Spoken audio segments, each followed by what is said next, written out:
Muraho neza. Yego, n'imbito tugarutse nanone.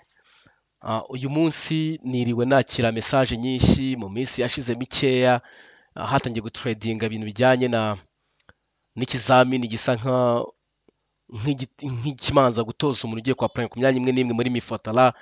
Ibizamini ndabizi ko tubimenyereye benshi muri twebwe, haba abashaka akazi, haba abiga, n'abandi benshi cyane. Sinzi ko ari ikintu wakumva kikagutungura cyangwa kikagukanga. Tumenyereye mu ma international organization zimwe na zimwe cyangwa local government, local organization cyangwa izo twita NGO, sometime usanga hari igihe baguha ikizamini gikurikira application yawe, tukacyita wenda nka assessment yo gukora diagnosis cyangwa kureba ubushobozi umuntu afite. Akenshi kikaza gifite logique, gifite wenda n'ibindi bintu bijyanye na communication, kumva imivugire y'uwo muntu cyangwa uburyo azimo ururimi runaka. Ntabwo tumenyere ko muri leta mu gihe ugiye kwapurika ku mwanya wa leta muri mifotara rimwe na rimwe bashobora kukubaza ibijyanye n'ikizamini runaka kugira ngo ubone kwapurayinga ku mwanya runaka, uvuye kuri step imwe ugiye ku yindi. Ariko byatangiye kuza uyu munsi nibwo natangiye kumpamagarwa n'abantu batandukanye. Iyi konti ndimo ni iyanjye, harimo imyanya imwe n'imwe nk'uko mubibona, imyanya itandukanye nk'uko mubizi. Tugira imyanya myinshi ya leta, ariko yose murabizi ko ica muri mifotara, imyanya ya leta kenshi. Ariko imyanya nk'uko twabivuze muri video zabanje, y'ibigo byigenga cyangwa izo twita NGOs n'ibigo bya prive bisanzwe, byaba biri local cyangwa international, byose bigira ama website cyangwa ubundi buryo bwo kwapurayingamo, haba ari ukohereza ama email, kujyana dosiye kuri office cyangwa kwapurayinga mu platform yabo asanzwe. Nk'uko mubizi iyi YouTube channel yanyu kandi yacu nta kindi bafasha, ni ukujya mwakira amakuru yihuse cyane, haba mu kazi cyangwa mu bijyanye no kuba wajya ku ishuri, haba hanze cyangwa mu gihugu, no gukora application zitandukanye. Niyo mpamvu iyi nkuru ntari kuyibacishaho kuko ni iyanyu nk'uko nazibemereye. Inkuru nk'izi ngomba kuzibategura kandi nkabereka uburyo mugomba kwishakira ibisubizo, haba muri application cyangwa mu bindi bitandukanye. Niyo mpamvu wowe ukenera amakuru meza nk'aya ngaya, amakuru ajyanye no gukora application cyangwa kugerageza amahirwe yaba ari ay'akazi cyangwa yo kwiga, ntuzacikwe na video zose zizakurikira. Ugomba kuba wakanda subscribe kugira ngo izo video zitazagucika, kandi inzogera y'imenyekanisha ntikagucike na gato. Nimba ufite igitekerezo cyangwa ikibazo cyangwa n'indi nkuru ushaka ko tugufasha kumenyaho byinshi, ushobora kuba wabyandika muri comment tukaba twagufashaho. Muri iyi nkuru turaza kuyisoza dusoza ku itangazo rya NESA rijyanye n'abarimu bari not qualified bafitiwe training ku bufatanye na World Bank. Rero iryo tangazo numvishano iki bari kurimbaza ngo ese bimeze bite. Rero ntibaze gucika, niyo mpamvu iyo video utagomba gucikwa, iyi video yose kuva ku itangirizo kugera ku iherezo ryayo, kugira ngo ayo makuru yose uyabonere igihe kandi uyabone akosoye neza, kandi uyumve binyuze kuri no YouTube channel yacu, nk'uko twababwiye ko iyi tuzayifatanya paka ku buryo buri wese azagira ku nzozi ziwe yateguye. Umwanya rero ngiye kugerageza aka kanya ni umwanya wo muri Minisport, umwanya wa administrative assistant. Nk'uko mubizi, iyo ushaka umwanya ushobora kumva hari imyanya iri gutradinga. Nk'ubu murabona ko imyanya ari myinshi, ni imyanya 15 niyo iri ku isoko aka kanya muri mifotara. Wandikamo ikigo runaka y'ukizi ugiye gushakamo uwo mwanya, ukandikamo Minisport, ugategereza ko uza. Ndahita njya kuri uno mwanya wa assistant, nkanda hano kuri apply. Nk'uko mubibona deadline ni umwanya ri tariki 11 z'ukwezi kwa 4 2025, wagiye ku isoko itariki 3 z'ukwezi kwa 4, ubwo nejo wagiye ku isoko. Ndahita nkanda hano kuri apply. Nk'uko mubibona murabizi ko tumanza kureba hano hejuru aha kuri details, ukareba kuri qualified. Urabona ko hano bambwiye ko andi qualified. N'abandi bafite ikibazo cya not qualified, hari video murabona link muri description y'iyi video, ku buryo uramutse uhura n'icyo kibazo wayireba kugira ngo igufashe. Na comment ya mbere ndaza kwibashyiriraho ku buryo iyo video igufasha kumenya igihe hano haje not qualified, kandi ibintu byose bimeze neza, icyo ugomba gukora kugira ngo ubikosore. Okay, rero uno mwanya nubwo ndi qualified, hano barahita bampa icyo bita psychometric test, nicyo itukandaho. Hano nta apply ihari.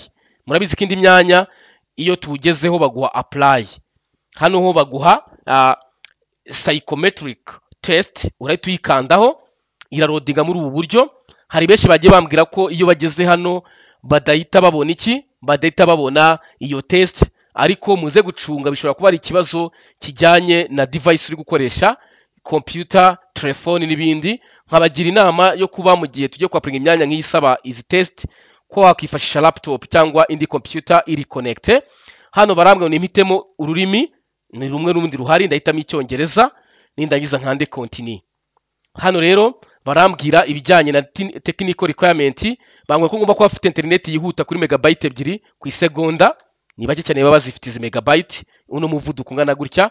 Bakubwira ko ugomba gukoresha window, mwabonye cya kibazo, ugomba kuba ukoresha window, ntago Android yemera gukora ino test. Bivuze ngo umuntu wese ugiye gukora ino application irimo bino binagomba kuba ari gukoresha window. Turamanuka no hasi barakubwira ngo uyu muntu ugomba kuba agiye gukora agomba gukoresha Google Chrome, Mozilla, iyo bita Microsoft Edge n'izindi ariko ziri hejuru ya Chrome. Murumva ko izindi browser ntago zemewe, ubwo abantu gukoresha amatelefoni murumva ikibazo kiri kuvukira ahariho. Ndakomeza manuke, hano baravuga ngo computer microphone must remain throughout entire test duration. Ugomba kuba microphone yawe iri ready kuba watanga iki, watanga record ndetse ukanakora test. Hano barakubwira ngo you must be in a quiet environment and no other individual should be present during the test. Nta wundi muntu ugomba kuba ari hafi yawe mu gihe cya test, kandi agomba kuba ari quiet, nta rusaku ruhari. Nkuko mubibona hano hasi baravuga ngo ensure that your workplace is clear. Aho ugiye gukorera, kubera kumva barashyiraho video, ugomba kureba ko imbere yawe, nyuma yawe nta bintu by'akajagari bihari, ku buryo video baraba bari kugufata harazamo ibindi bintu by'akajagari. Ugomba kuba rero wamaze kuhategura. Remember the system will randomly take a photo of the candidate during the exam. System niyo yifatira ifoto y'umukandida mu gihe ari mu kizamini, ntago nyine ari ibintu uvuga ngo ndamanza nyifate, oya, biri randomly. During the test, ensure your face remain clearly visible to the computer webcam. Mu gihe uri gukora test, make sure ko uri imbere y'iki, imbere ya computer, kandi amaso yawe ari kureba muri webcam cyangwa muri ya kamera ya computer. During the test, okay. 10. Any form of cheating or attempts to manipulate your response during the psychometric test will not tolerated. Ni zero tolerance. Nuvuga ngo ibintu byose bigaragaza ko ugiye gukopera ntibyemewe muri iyi psychometric test. Tuze hano rero, hano baravuga ko baravuga ibijyanye na application instruction. This psychometric test is the integral part of shortlisting process. It does not replace the official online written exam. Iyi psychometric test ni imwe muri test igenderwaho muri shortlist, ntabwo ikuraho ikizamini cyanditse. Icya kabiri, read carefully required competencies, psychometric domains and languages for the position you want to apply.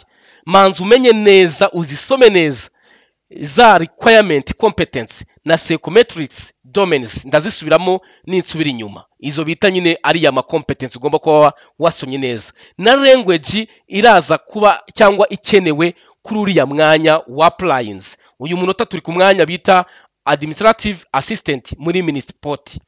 Hano hasi baravuga ngo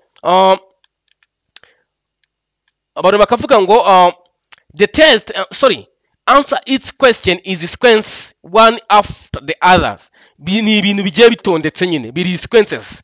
Nuvuga ngo uva ku kibazo kimwe ujya ku kindi. Once the allocated time for the question expires, the system will be automatically proceed to the next one. Ikibazo gifite iminota yacyo, ubwo y'iminota yo ku kibazo kimwe ikurangiranye bahita bakujyana ku kibazo gikurikiyeho. And you will not be able to return to the previous question. Ntago ufite ubushobozi cyangwa ntago wemere gusubira ku kibazo cyabanje. Murumva ko ahantu ari iki, ariho kwitondera cyane.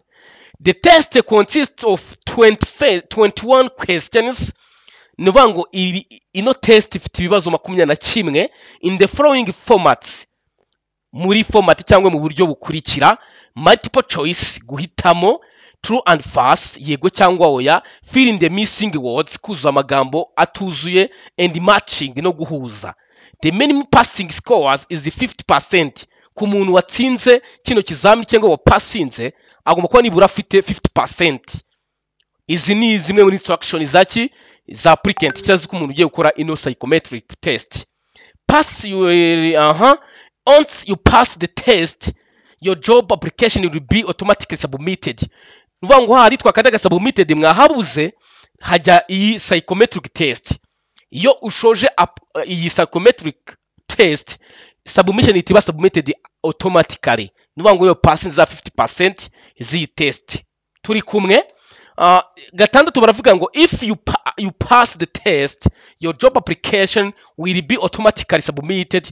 Your result will remain valid for the last 1 year for position which the same job level and good, excellent. Nuvuga ngo iyi position nimba warayaplayinzeho, ndavuga iyi administrative assistant, urugero ya test ukagiramo pass ugasubmitinga, the next ya position ikagaruka uzayisubmitinga utabajwe ya test mu gihe kingana n'umwaka, uzaba ya test ukigenderaho. Akantu keza cyane. Rero iyi ni test 7 cyangwa icya karindwi kiravuga ngo if you do not pass the test, mu gihe test utayitsinze, you will be ineligible to job application and you will not be able to retake the test. Ntago iyo job application uzaba yemerewe, uzaba nyine disqualified, kandi ntago uzaba yemerewe gukora retake y'iyo test. Bivuze ngo ya position ikora kutayaplayinze nta nubwo yemerewe kuyaplayinga kubera ko test yagutsinze. The last one, kindly complete the test honestly and to the best of your ability. Koresha ubushobozi bwawe bwose kandi ubikore mu kinyabupfura n'uburyo bw'ubunyakuri, ku buryo hatazamo amanyanga. Iyo test uyikore uyirangize. Nk'uko twabivuze, icyo nsubiramo kijyanye n'iyi test ni iki gikurikira: ni ukuba ufite computer ikoresha window, icyo ni icya mbere. Icya kabiri ugomba kuba ufitemo Chrome cyangwa Mozilla cyangwa Opera cyangwa Windows Edge iri kuri standard, iri updated. Ikindi ukaba ufite umuvuduko wihuta wa internet nibura iri kuri megabyte 2 per second. Mangira gakora ndayamamarije, izanyishyura. Yego, nama internet afite umuvuduko wihuta cyane niyo yemewe hano. Nibwo mubonye megabyte 2 inshuti zanjye. Hari n'abafite amatelefone afite ama 4G anihuta ku buryo nawe YouTube yuyikina idahagarara. Nushaka gutestinga umuvuduko wa internet yawe kuri computer, try to connect your phone or your tethering your internet, your Wi-Fi to your computer, then also try to play the music, the video and the other stream online, urebe kidacikagurika. Nuvuga ngo ukina ama video kuri YouTube urebe kitajya ishyiramo stop. Yo igenda icikagurika, icyo gihe internet yawe iba itari stable, then change your internet device. Nimba ari wireless, nimba ari phone, nimba ari ikindi, hindura internet uri gukoresha kugira ngo urebe ku muvuduko wihuta. Ubwo ni computer irimo Windows ni 10 cyangwa 11 cyangwa biri hejuru yayo, cyangwa gukoresha ama Mac, ni gukoresha iyo computer irimo browsers nka za Google Chrome, Mozilla cyangwa Windows Edge. Ni ukuvuga ngo computer igomba kuba iri ready kuba yafata amajwi.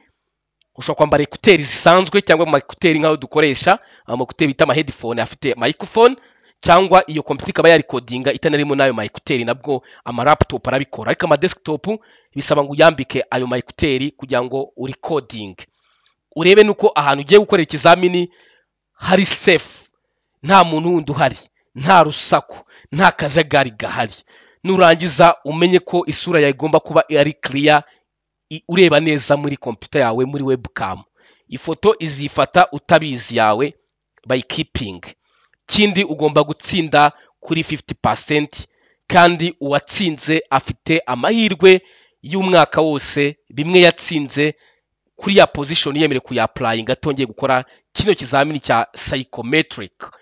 Iyo umaze no gusoma amabwiriza wayumvishe neza, nari ndi kuyasubiramo, uhita ukanda I have read and accept all the instructions.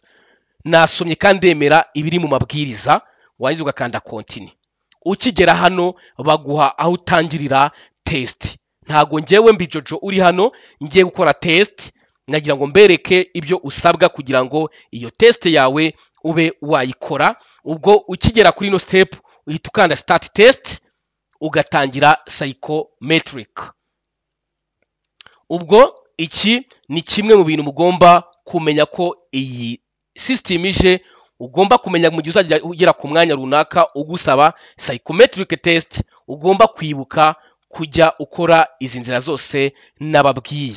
Nkuko nabibabwiye muri hangana akan back, yego nkuko nabibabwiye naga imyanya yose ariko itisaba iriya psychometric test, ngiye nkano kuri finance administration officer nkayikandaho, urabona ko nayo ifite psychometric test. Nubwo ntawemerewe ndi not qualified, ariko ugomba gukora psychometric test. Turi kumwe, ndareba undi mwanya, ninjya kuri data manager officer ifite psychometric test. Murabona ko izi psychometric test ukwiye kugira ute, ukwiye kwitegura kuzikora, kubera ko imyanya myinshi muri mifotara igiye kugitanga izi psychometric test. Kandi nkuko babwiye ngo ugomba kumanza ukamenya ibi byose biri hano ku mwanya wawe. Izi nizo twita competencies. Izi competence mwibuke ko nigeze kuzibabwira. Competence rero ni required competence, ugomba kuba amaze kuzimenya, kuko ubwo bivuze ko muri psychometrics bazibaza ukazisoma neza ukanazumva, wamara kuzumva ukabona gutangira ikizamini. Hano bakubwira ko psychometric language ari iyi, bakakubwira na psychometric domain nazo ukagomba kubuzizi. Bakubwiye ko ari problem solving, analytical skills, time management, coordination, clear and effective communication. Izi ni zimwe batubwiye tugiye gukora cya kizamini ko ugomba kugenda uzizi. Ugomba kugenda uzi ibi bikurikira: required competence and key technical skills, and also ukagenda uzi icyo bita psychometric domains. Ibi ni ibintu ugomba kujya muri iki kino kizamini uzi. Ukibuka ko umuntu wese ugiye gukora application afite amahirwe 88-90 yo gupasa iki kizamini, ku buryo utazataruka umwanya udakoze ibi bintu. Ni imyanya mike cyane ushobora kwa applying aho batakubajije iki kintu. I can try ntakoze search kugira ngo dufatanye kureba nimba ari position turi kubone itafite psychometric test, ariko ikigaragara nuko inyinshi zibaza ningi irasaba psychometric test. Ikigaragara cyo be ready, itegure ko izi mpinduka nshya zo muri mifotara ugomba kwitegura ko umuntu wese uzajya kwa applyinga afite ibyago byinshi, reka byite none ibyago byo gukora ibi bintu. Nkuko mibona hano handitse ngo exam izaba conducted kuri kuri psychometric test, written test and oral exam. Kuri ino position babishyiraho ku bizamini byose azabikora. Ikizamini cya mbere ni psychometric test nkuko nabibabwiye, ukayikora mbere yo gukora application. Wayitsindwa ntibe submitted kandi ntiwemere kongerwa kwa applying kuri uwo mwanya. Ukaza wa applying ari kugarutse hehe kwisoko. Wayitsinda ukafite amahirwe niyo utazaba watsindira uwo mwanya, mu mwaka wose wemere kwa applying ku mwanya nk'uwo nguwo utongeye gukora psychometric test. Ndumva aya ariyo makuru nari mbafitiye mashya yo muri mifotara. Umuntu wese agomba kwibuka ko agomba kwitegura ibi bintu. Ni computer irimo window, bisubiremo, cyo ni cya mbere. Icya kabiri, ugomba kufitemo browser nka Google Chrome, Windows Edge, Opera n'izindi browser ziri updated. Ikindi ugomba kuba uri kuri computer irafata amajwi, iratanga audio. Ikindi ukaba ready ko webcam yawe irabigufata, ukaba wicaye ahantu hari safe, hatari ibintu bijagaraye nyine, nta wundi muntu uhari, nta uri busakuze. Ibi ni ibintu ugomba kwitegura mu gihe cyo gukora application zo rimo mifotara. None se Mbijojo ko wajya kudufasha kwa applyinga, uzanadukorera test? Aka ni akantu gakomeye cyane ngiye no kubasobanurira na bagenzi banyu babakorera application bakakumva. Ubu guhera no munota nta muntu umere kwa applyingira umuntu batari kumwe muri mifotara, ntabwo byakunda, kubera ko agomba kumanza gukora iyi test bakanamufata amafoto. Mwabyumvishe? Ni ukwikorera application cyangwa ukajya hafi kuri Cyber Cafe, ahantu nyine hatunganye, bari buguhe computer yawe personnel, ukicara ahantu ukayikoresha. Cyangwa uwo muntu akakwemera ko ayo masaha, iyo minota mike gukora icyo kizamini agiye kuyiguha akaba akinze nimba ari abakiriya ntibinjire, cyangwa ukegera ibigo by'urubyiruko bigira amarabu bikagufasha gukoresha computer, cyangwa ku bigo by'amashuri bikagufasha kugutiza computer ukokipa akanya gatoya ukora iyi psychometric test, then after wasoza ikizamini cyawe ukitahira. Mwitegure rero, mwabonye ko izira key competency zigomba kwitabwaho ndetse na psychometric domains ziba zigaragara kuri position. Uramutse ufite ikibazo wabyandika muri comment tukaba twagufasha kugenda usobanukirwa. Icyo dushinzwe hano ni ukwanaliza no gusesengura uburyo bwose bw'ikoranabuhanga buca online mu gihe hari amatangazo asohotse tugafatanya namwe. Niyo mpamvu utagomba gucikwa no gukanda subscribe n'inzogera imenyekanisha kugira ngo video dushyizeho ujye uzibonera igihe kabisa. Nababwiye ko uyu munsi ndabaha bonus cyangwa inyongezo ijyanye n'itangazo rya NESA rijyanye n'abantu batize uburezi, niryo ndaza gusorezaho. Noneho mpita nsoza mbasezera mbabwira ati weekend nziza cyane mwese ize kubaryohera kabisa. Hano rero hari itangazo rya NESA rijyanye na qualified teachers. Murabizi mu myaka ishyira iya covid, tugiye kuvanga haringa muri covid cyangwa mu myaka za 2020 nibwo haje amahirwe y'abantu batize uburezi bemerewe kuba bakapplyinga ku myanya y'uburezi batarabwize. Hano rero nk'uko mubibona iri tangazo ni itangazo ry'ikigo cy'igihugu gishinzwe ubugenzuzi bw'amashuri y'amashuri yisumbuye ndetse n'abanza n'ay'incuke mu bizamini bya leta. Hano rero bayita NESA. NESA rero iratangaza cyangwa iramenyesha uturere cyangwa abayobozi b'uturere bose ndetse n'abungirije babo ko hari ibi bikurikira. Hatumiwe abarimu attending final assessment muri special program ya unqualified cyangwa uncertified teachers bo muri pre and primary school teachers. Ni abantu batize uburezi ariko bo mu mashuri y'incuke ndetse n'amashuri abanza. Ubwo dukunda kuvuga ngo icyiciro cya mbere cy'amashuri abanza P1, P2, P3 and pre-primary tuyifata muri nursery 1, nursery 2, nursery 3, ariko basigaye bayikombininga icyarimwe bagafata guhera muri nursery kugeza muri P3 bakabyita pre-primary, noneho hakaza primary school tuzamuka hejuru, kubera ko iki cyiciro kigishamo abarimu bajya kumera kimwe cyangwa nyine bize ibintu bimwe, bize ari cadudu cyangwa abanormale primaire. Noneho icyo twitaga pre-primary cyangwa basigaye bita primary kikabamo abarimu bize amakombinezo y'ibintu runaka bagomba kugisha muri iyo kombinezo runaka, cyangwa nimba ari social studies, nimba ari set, nimba ari language and so. Rero aba barimu bose bateganyirijwe icyo bita final assessment. Bari bamaze iminsi bakora ibintu bimeze nka CPD cyangwa training. Iyi ni assessment ya final. Rero ku bufatanye na World Bank bafite iyi special muri implementation ya special program yo kuri uncertified teachers bo muri pre and primary school teachers bafite AD ariko zitari z'uburezi, bahawe ama trainings.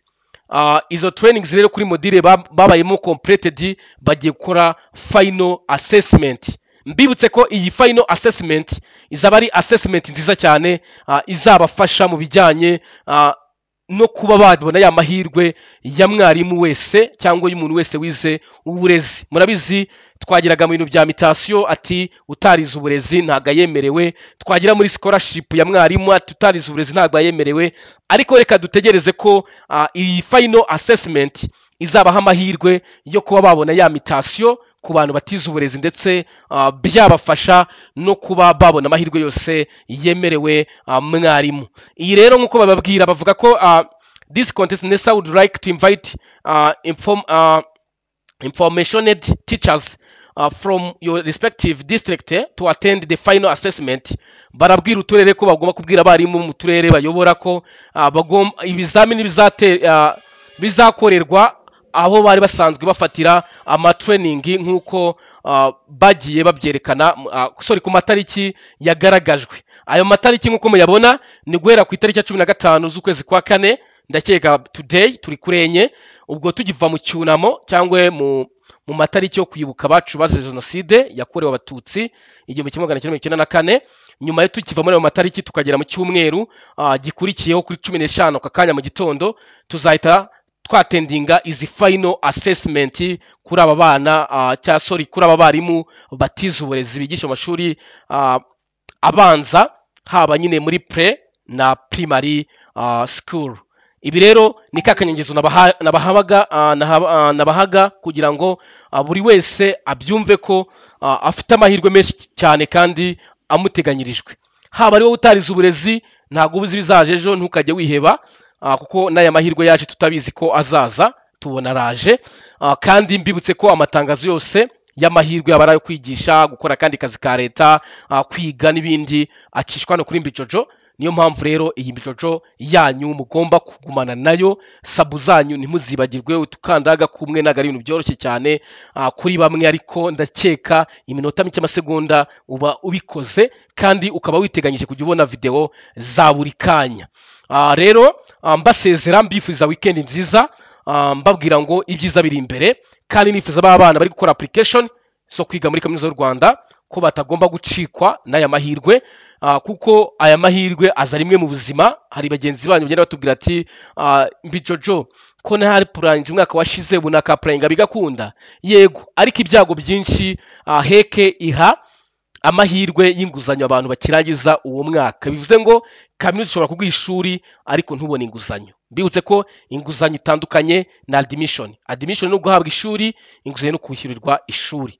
Rero ubonye ishuri wese ntabwo ariko abona inguzanyo. Amabwiriza y'inguzanyo ari ukwayo, n'amabwiriza y'ishuri ari ukwayo. Ubwo rero nimba ukeneye ubufasha bwo gufasha gukora application, ntucikwe, ushobora kwandikira WhatsApp iri muri iyi video, cyangwa ukaba wakuzuza form ubona muri description y'iyi video, ndetse no kuri comment ibanza, ku buryo bishobora kugufasha kuba twagufasha kwa applying kandi byihuse, harimo n'ubujyanama bw'amasomo wasaba kugira ngo bikongerere amahirwe cyane. Teachers, amahirwe masa kuri assessment zanyu, ndetse n'abari kwa applying amahirwe masa kuri psychometric test, n'abandi bose bari gukora application amahirwe masa, kuko nicyo tubereye hano kugira tubafashe kubonera amakuru ku gihe. Mukomeze mugugwe neza, kandi nkuko nakomeje ntangira mbivuga n'ubu nkibivuga, weekend nziza mwese, mwumve mugugwe neza, kandi Imana ikomeze ibaragire, umugisha wayo ukomeze ubane namwe mu minsi yose, haba uyu munsi ndetse n'iminsi izaza. Imiryango yanyu ntago nyibagiwe, nyifurije amahirwe mu byo mukora byose, ndetse n'imipangu cyangwa ibyo mwateguye byose, Imana izabafashe kubigeraho cyane. Yari Mbijojo hano kuri Mbijojo Editech.